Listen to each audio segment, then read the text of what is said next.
বিসমিল্লাহির রহমানির রহিম।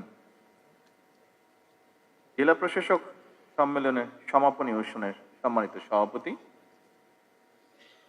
সদস্য মন্ত্রী পরিষদ, উপদেষ্টা পরিষদের সদস্যবৃন্দ, উপস্থিত সচিবগণ, উপস্থিত সেনাবাহিনী প্রধান, নৌবাহিনী প্রধান, বিমান বাহিনী প্রধান সহ পুলিশ বাহিনী প্রধান, আজকের এই অনুষ্ঠানে উপস্থিত বিভাগীয় কমিশনার এবং জেলা প্রশাসকবৃন্দ, বাংলাদেশ অ্যাডমিনিস্ট্রেটিভ সিভিল সার্ভিস অ্যাসোসিয়েশনের সদস্যবৃন্দ এবং ভদ্র মহিলা মহোদয়গণ, আসসালামু আলাইকুম।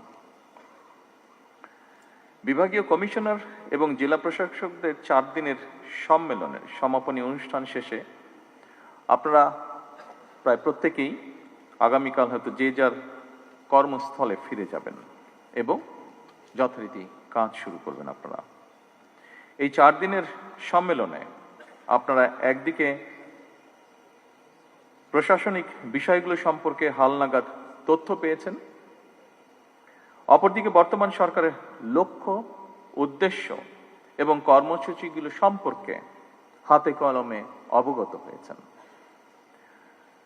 সম্মানিত জেলা প্রশাসক এবং কমিশনারবৃন্দ, আমি কথাটি আগেও বলেছিলাম, সেদিনকার অনুষ্ঠানে কম বেশি বলেছিলাম, দেশ এবং জনগণের কল্যাণে আমরা দলীয়ভাবে যে সকল ইশতেহার প্রণয়ন করেছিলাম, সেই ইশতেহারের পক্ষে দেশের জনগণ সমর্থন জানিয়েছেন।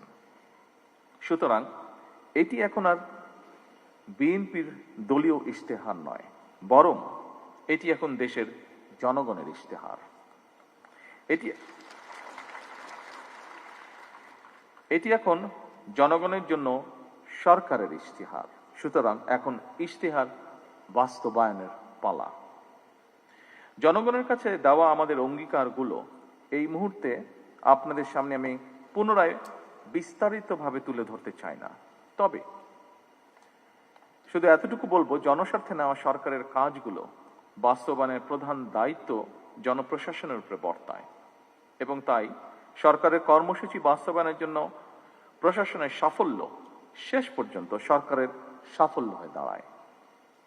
এ কারণেই আমি বলি, জনপ্রশাসনের কর্মকর্তাগণ, বিশেষ করে বিভাগীয় কমিশনার এবং জেলা প্রশাসকগণ হচ্ছেন মাঠ পর্যায়ে সরকারের প্রশাসনিক অ্যাম্বাসাডর।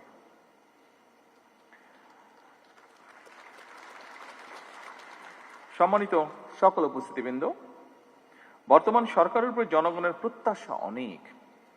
বর্তমান গণতান্ত্রিক সরকার জনগণের সকল যৌক্তিক প্রত্যাশা সাধ্যমতন পূরণ করতে বদ্ধপরিকর। এটি জনগণের প্রতি আমাদের অঙ্গীকার। আমরা কথায় কথায় বলি জনগণ রাষ্ট্রের মালিক। জনগণ যদি সত্যিই রাষ্ট্রের মালিক হয়, তাহলে এই মালিক অর্থাৎ সেবা গ্রহীতা যারা, তারা যখন অফিস আদালতে তাদের সমস্যা নিয়ে যান, তারা যেন আপনাদের সেবায় কিছুটা হলেও রাষ্ট্রের মালিকানা অনুভব করতে পারেন, সেটি নিশ্চিত করা কিন্তু আপনাদের দায়িত্বের একটি অংশ বলে আমি মনে করি। একজন সাধারণ মানুষ যখন কোনো সরকারি অফিসে যান, তখন সে সংশ্লিষ্ট কর্মকর্তা কিংবা সংশ্লিষ্ট অফিস ব্যবস্থাপনার মধ্যেই পুরো সরকার ব্যবস্থাকে মূল্যায়ন করে বা তা করার চেষ্টা করে। ধরা যাক, একজন সাধারণ নাগরিক কিংবা একজন দিনমজুর, তিনি যখন জন্ম নিবন্ধন সনদ সংশোধন করার জন্য আপনাদের অফিসে যান, তিনি হয়তো জানেনই না কোন টেবিলে যেতে হবে, কোন কর্মকর্তাকে কিভাবে অ্যাপ্রোচ করতে হবে। এমন পরিস্থিতিতে সেবাগ্রহীতা যদি সংশ্লিষ্ট কর্মকর্তার আন্তরিক ব্যবহার পান, তাহলে এটি রাষ্ট্র এবং সরকারের প্রতি জনগণের আস্থা এবং বিশ্বাসকেই বৃদ্ধি করে। আর যদি হয়রানির শিকার হন, তাহলে তিনি শুধু একটি সেবা থেকে বঞ্চিত হন না, বরং একই সাথে রাষ্ট্র এবং সরকারের প্রতি তার শ্রদ্ধা এবং বিশ্বাস নষ্ট হয়।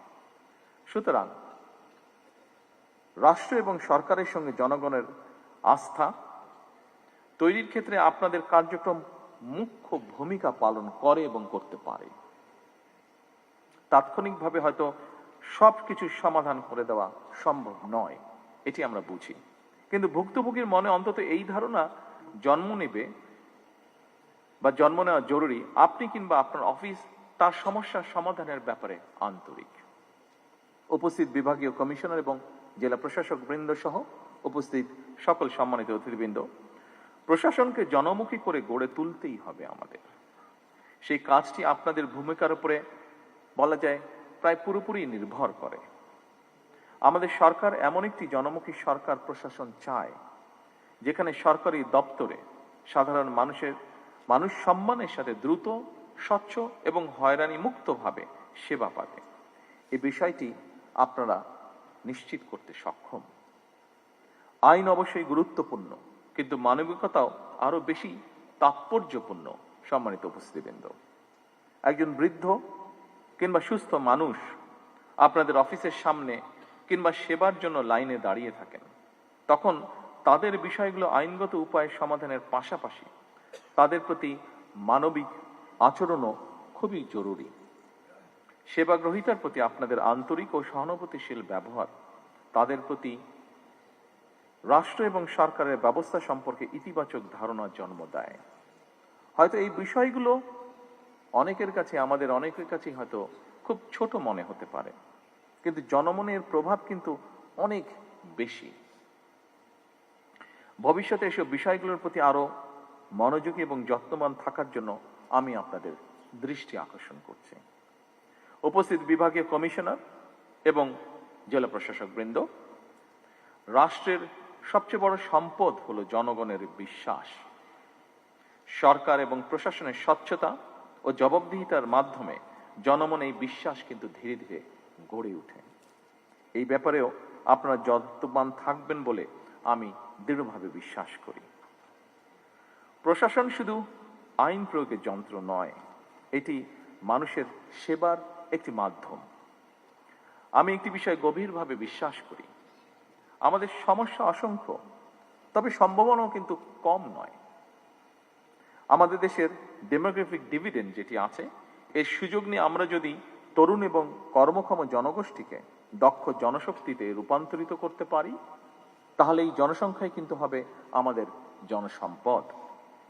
এবং বিশ্বাস রাখুন, এরাই কিন্তু বদলে দিতে পারবে আমাদের এই প্রিয় বাংলাদেশকে।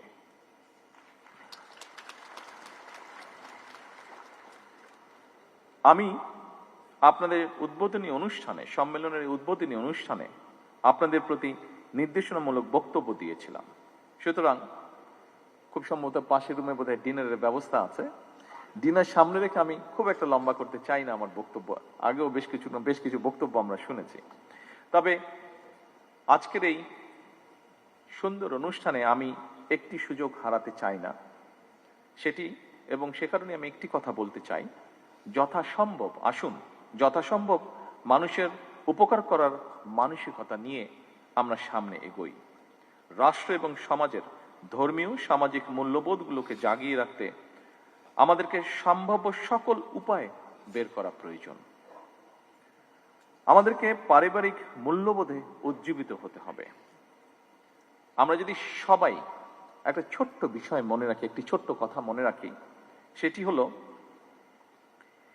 একটি রাষ্ট্রের খুবই ক্ষুদ্র ইউনিট একটি পরিবার। একইভাবে অনেকগুলো লক্ষ কোটি পরিবারের সম্মেলনই হলো আমাদের এই রাষ্ট্র।